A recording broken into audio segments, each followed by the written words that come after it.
মানিকগঞ্জের সমবায় সমিতির নামে ৫ শতাধিক গ্রাহকের প্রায় ৬০ কোটি টাকা আত্মসাতের ঘটনায় মানববন্ধন করেছেন ভুক্তভোগীরা।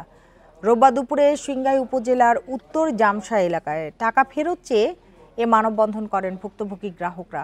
পরে সমিতির পরিচালক আমজাদ খানের বাড়ি ঘেরাও করে আসবাবপত্র ভাঙচুর করেন। বান্ডেল থাকলে প্রতি সেনমানিতে টাকা বাঁচবে। বিকাশ সেনমানি বান্ডেল কিনে জিতুন প্রতি লেনদেনে। ভুক্তভোগীরা জানান ২০০৫ সালে গ্রাম মানবিক উন্নয়ন ক্ষুদ্র ব্যবসায়ী সমবায় সমিতির মুনাফার লোভ দেখিয়ে গ্রামবাসীর কাছ থেকে মোটা অঙ্কের টাকা হাতিয়ে নেয়। এরপর আওয়ামী লীগ সরকারের পতনের পর সমিতির পরিচালকরা পালিয়ে যায়।